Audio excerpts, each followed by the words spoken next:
Alrighty, I'd love to welcome everybody to our series on our non-QM product here at Newrez.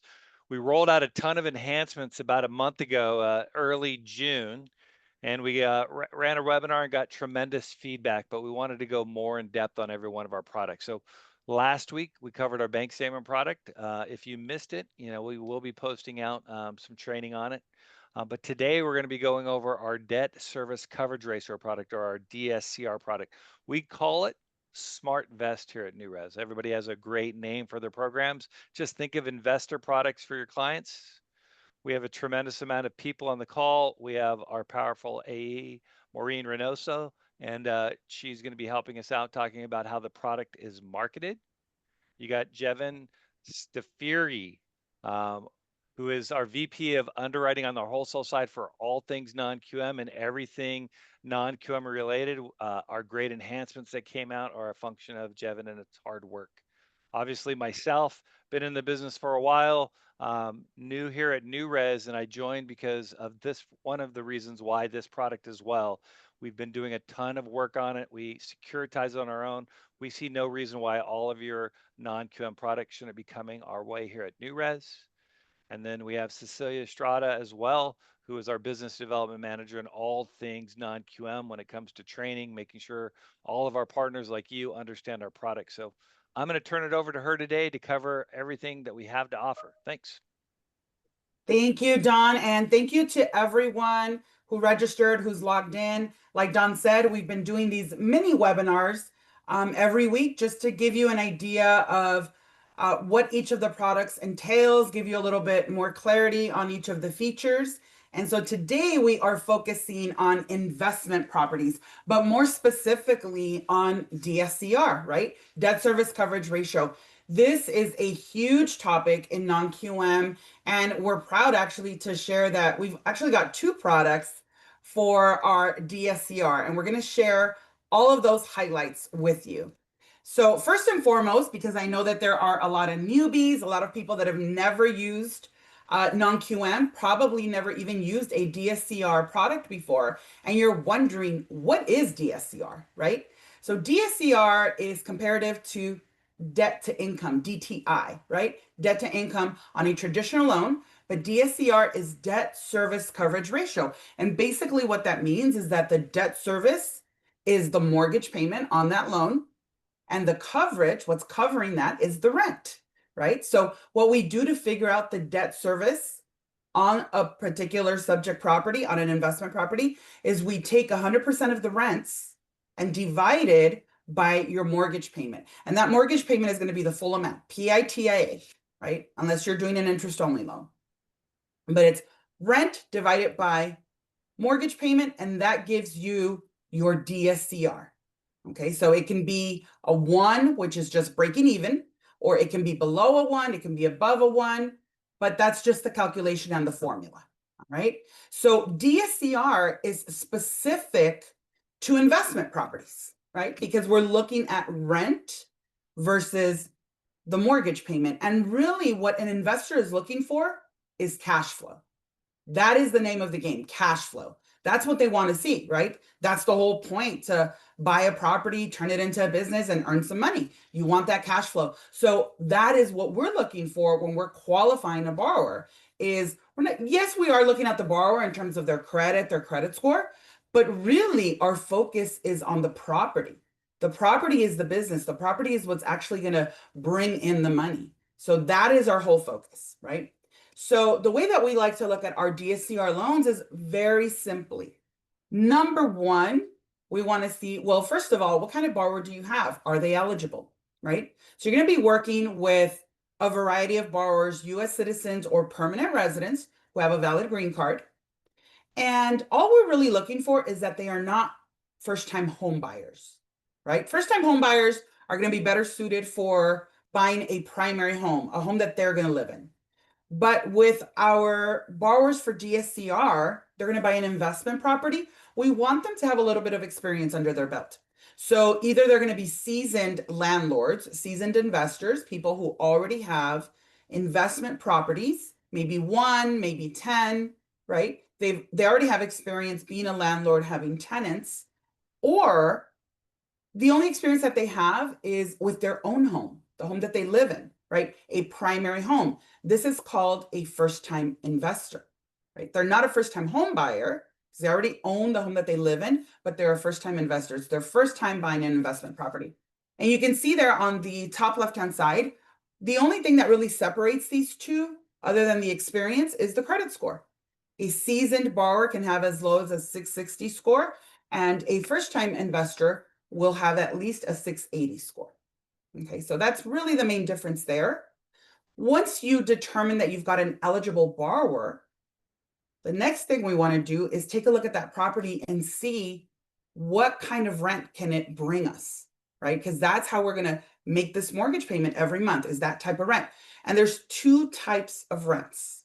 Okay, there's the traditional rents that everyone knows of, where you get a tenant and you give them a lease, a 1 year, 2 year lease, right? They're going to stay there for a while, a couple of years, and they're going to be paying that monthly rent to you. That's something very consistent. You can count on that, right? But usually those amounts tend to be a little bit on the lower side. Or there's the second kind of rents, which are called short-term rents. Now, short-term rents does not mean a month-to-month lease. Although, yes, that is a short term, right? But it can keep on going. A short-term rent is when we actually focus on a guest for your home instead of a tenant, right? So they're not going to live there permanently. They are going to be a guest. So basically, you're treating your home like a hotel, right? And everyone knows what those are, right? Those are Airbnb or Verbo or Vacasa or all of those other little websites where you list your property, you have it really nicely decorated, and someone's going to go stay there for the weekend, right? Maybe you live near the beach or by a lake, somewhere where people want to go, and you're able to rent out your home every weekend for a really good amount. Those are short-term rents. So our DSCR products allow you to use both, whether it's a long-term with a tenant or a short-term with a guest, right? And we have two different ways of getting those values or those numbers. So the long-term rents, we're going to get from something called a rental analysis, which is a 1007 form, and it comes with the appraisal. The appraisal tells you what the property is worth, what the value is, and your loan to value on the loan, the LTV. That's going to give you long-term rents. Short-term rents, which come from Airbnb and Verbo, we're actually going to get those from something that we call an AirDNA report. And this is a report that we're actually going to pull for you, right? So our team of non-QM underwriters, actually Jevon's team of non-QM underwriters, they are going to be the ones to get these requests from our account executives. So it's your job to message your account executive here and say, hey, I've got an investment property that we want to do a DSCR loan. And we're thinking we might want to do that Airbnb thing, right? So as soon as you mention Airbnb, they know what you're talking about. They know you're talking about short-term rents. All you have to do is send them a simple email, your account executive. Just say, give me that AirDNA or give me an Airbnb or a short-term rent report. They know what you mean. Make sure you give them the address, how many bedrooms it has, how many bathrooms. Okay. Once you give them that information, what we're going to do on our end is pull a report. And that report is actually linked to the two largest platforms, which are Airbnb and Verbo, right? And that report is actually gathering data from properties that are listed on these two websites across the country based on zip code, based on how many bedrooms, how many baths, and how many guests they can host. And that's how we narrow it down to see how much you can actually get for this property. So once you reach out to your account executive and give them that address, shortly after, maybe an hour, maybe two, they're going to get you a report that looks like this. You see it there. I'm going to kind of hone in on it a little bit more. So say I just want to jump in real quick because I Sure. know you've covered a lot. One is, we do DSCR ratios above one, below one, and it's just an LTV cut. I think one of the other strong features we have is this short-term rental, and I'm not seeing a lot of questions from the group. So, shame on me when we kick this off. Want to make sure that you guys can look down at the bottom in the middle of your screen. You should be able to jump into the Q&A and ask us any questions because I do believe this AirDNA is really a great feature for us to capture so much more DSCR and qualify so many more accounts. It is. It is a great feature. And so for anyone that hasn't used it, you're looking at a small snippet of a report now, right? So it's going to say AirDNA. It's going to have an address. Typically, we've graded out for now. It's going to have an address. It's going to have bedrooms and bathroom count listed. And then at the bottom, there's going to be a box that says projected revenue. And this is actually giving you the possible rental income that you can collect from this property in a yearly basis, right? So you're going to take that number divided by 12, and that gives you that 2766 there, right? And that is the number or the figure that you can use to calculate your DSCR. So you can actually count on that number and say, okay, those are the rents, 2766. I'm going to take this and just make sure that I can cover my mortgage payment on it, right? At least. So this report is something that we can pull for you very easily. There's no charge. All you have to do is message your account executive and say, hey, can you get me an AirDNA or an Airbnb report? And the way to use it really is on every purchase, you want to pull this report. It's free of charge. We can pull it for you easily. And it really gives you the foundation for structuring your DSCR loan. Because if you've done a DSCR loan before, you know that everything hinges on the rental survey, on the rental analysis. That's the way we've always done it, right? The 1007 is what tells you what the rent is going to be for this property. So now you actually can get ahead of the game, get a report even before your loan is in contract, even before you have a locked loan, right? And you're ready to submit. If you have an address, we can pull this report for you and actually give you a figure. So on a purchase, I would recommend all day long, make sure you're getting these reports because it's really going to set you up for success. You're going to know what figures you can count on, right? Now, if you look on the right-hand side, we can also do short-term rents for refinances. However, for refinances, we do require the borrower to already have short-term rental history on that property. So if your borrower currently is renting out that property and they have a lease on it, they cannot qualify off of an AirDNA report. They have to qualify off the lease that they have, right? And if they are listing their property on Airbnb or Vrbo or any other website like that, they've got to have that 12 months history. Because what we're going to do is we're going to do an average of that 12 months of the rents that they've collected to see what they qualify for, right? So it's much easier to use on purchases than refinances, but yes, you can use it on both. All right. Now we're going to take it back a little bit to where we're looking at the guidelines or qualification parameters, right? So now you know you can use two types of rents. You can choose between which one is going to be better for your borrower, right? And what we're looking for is to at least be able to break even. Meaning if you're able to collect $5,000 in rent, hopefully your mortgage payment is not over that $5,000, right? Because 5,000 divided by 5,000 is 1. And if you can do that, break even, then that means you've achieved a DSCR of a 1, which is pretty ideal. That's what we're looking for.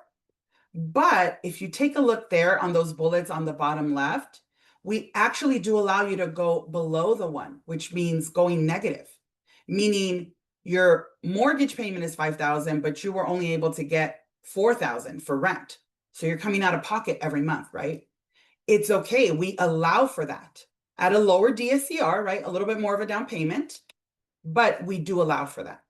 So we have one of our great account executives here, Maureen, and I know that you do a lot of investment properties. You do a lot of DSCR loans as well.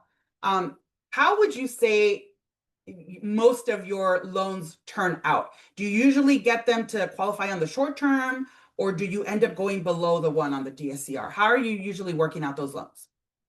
So to be honest, we just did our lower DSCR ratio. So I don't think I have any in currently that are Mhm. utilizing that, but I am doing a lot of pricing. So lots of questions about it. People were really excited to hear that we did lower that.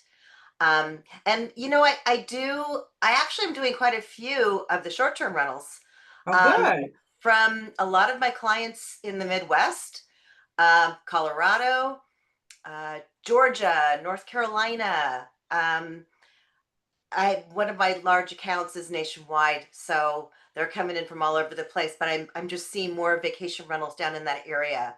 I might want to check it out myself. Yeah, and it works so well, right? Because it's easy to Yeah, get the report. it's really easy to get the report. Literally, my brokers email me, I submit it, it comes back really quick, and yeah, they're awesome. And I know Dawn was kind of wondering a little bit earlier is with your brokers, where do you usually see that they're sourcing this kind of business from? Like just investors, DSCR type of loans, especially short-term rentals. Where do you see that these are coming from? So some of them are coming from a lead generation. Mhm. So they're generating leads for that. Others are coming from realtors, believe it or not. Oh, okay. Yes, some of them are coming from realtors and just referrals. A lot of what I get is I did a loan for this guy. Now he wants to buy an investment property. We want to do a DSCR simply from the qualifying standpoint that maybe on paper they're not going to pencil out properly, but with utilizing SmartVest with no personal income, just having the property qualify makes a big difference. Yes. And I do see a lot of first-time investors. So I do see that that's something that people are now starting to realize that investing in real estate is really the way to build that wealth, right? That they're looking for their family. So we see a lot of first-time investors that maybe never thought about it before. And now they're starting to see, wait, no, I think real estate is the name of the game. And so they may be coming to you, right, for an investment property. And they're thinking, okay, I need 30% down or 20% down.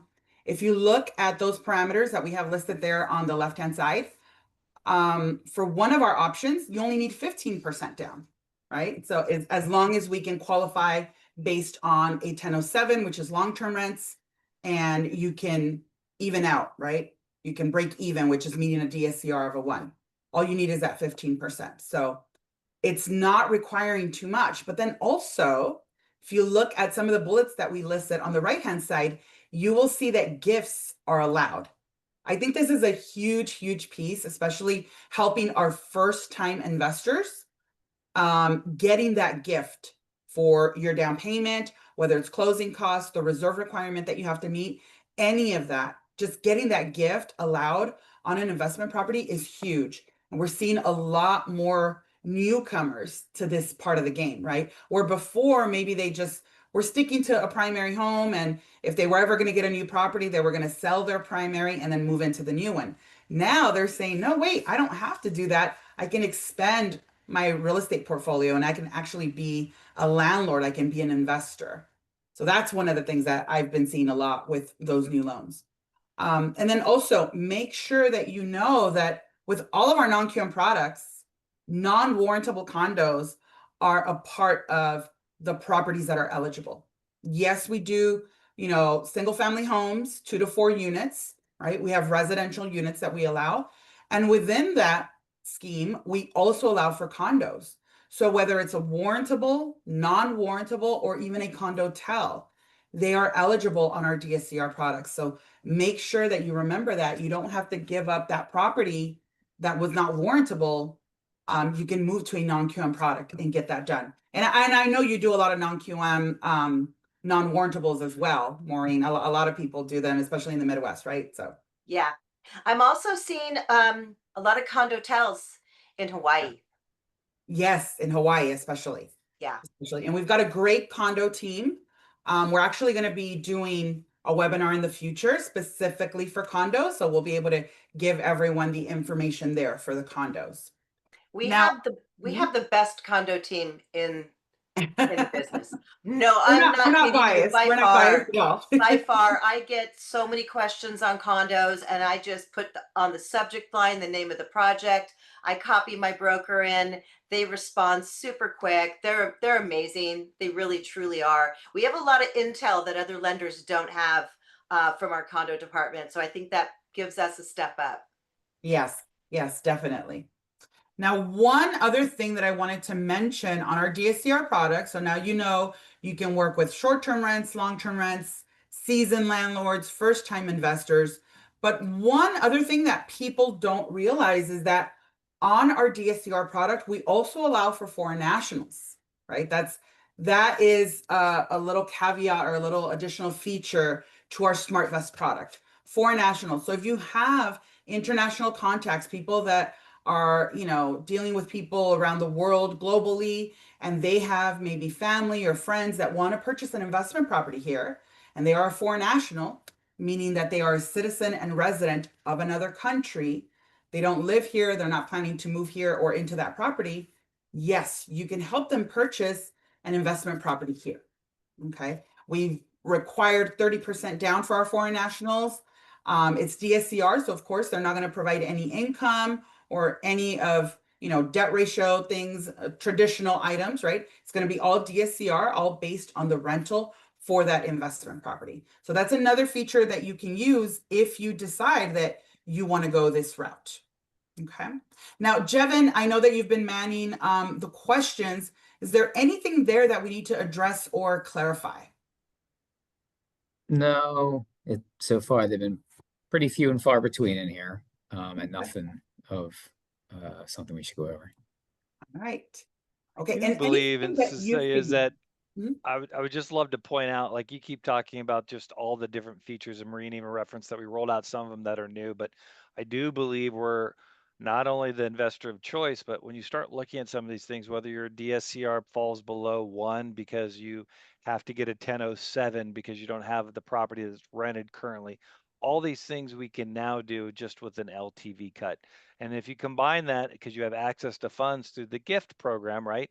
We will allow for gift of down payment. So if you have access to funds through some type of relative and you're combining that, there should be no reason why you can't go out and get an investment property through our DSCR program. And then throw on top of it with all the opportunities out there if you want to get on the investment side, especially in the condo side. One of the biggest barriers on the condo side is that a lot of these properties have issues and making them warrantable condos. And so we're doing non-warrantable condos, or we're doing even a condo tell. And so again, these things, and it's truly us kind of reemphasizing those short-term rentals versus long-term rentals, being able to use 1007s, allowing the gifts. We believe, we can just allow you to capture a lot more of your realtors, because that is one of the sources of these types of loans, is getting tied in with somebody that's doing them over and over again. And so that's what we've been hearing. Maureen's hearing from partners out there. I'm hearing from partners out there, is really being able to show up and have a product that you can count on, because we securitize our business. And so Jevin may be able to add a little color on some of the exceptions, but if it makes sense, since we are securitizing our own product, we can look at compensating factors to make an exception occasionally as well. I Jevin, actually wanted want to to touch on that?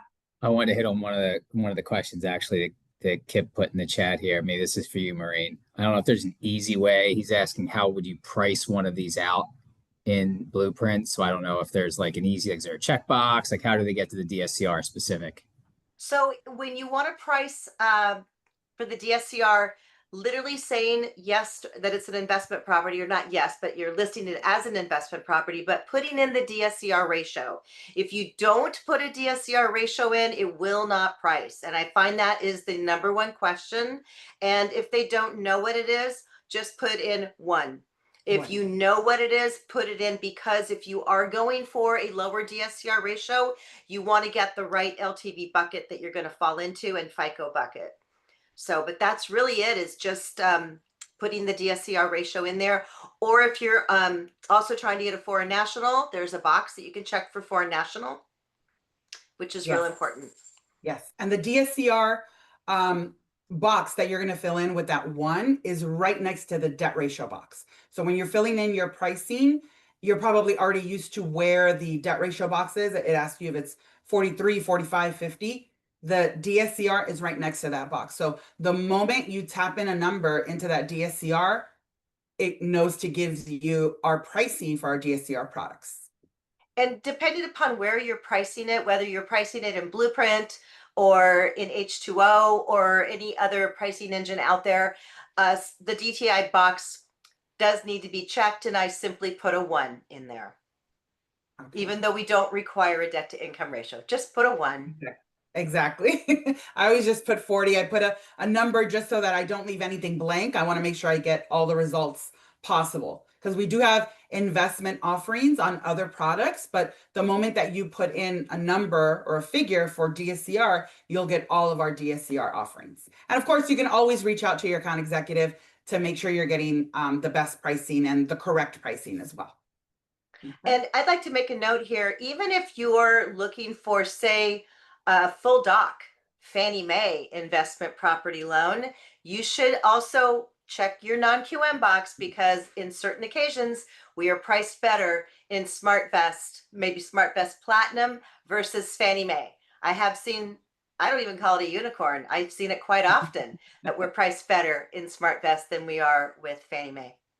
You're absolutely right, Maureen. I do see a lot of people comparing pricing from agency to non-QM, and they're blown away. They're like, wow, I didn't even think that that was going to be the case. And so now they're just like, okay, I'm going to do a DSCR loan. I'm not going to go the traditional route. Exactly. Exactly.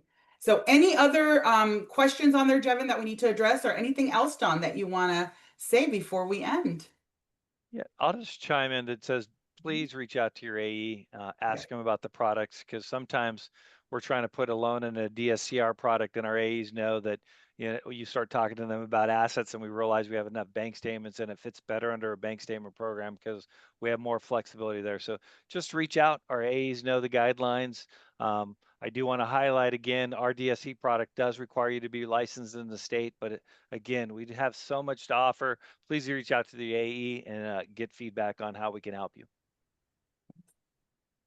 Thank you so much, everyone, for joining in, for keeping tabs on all of our updates and everything that we have. Again, if you have any questions, whether it's pricing, products, credentials to log into our portal, please reach out to your account executives. Thank you all so much for joining us today. We'll see you next week. Take care. Bye.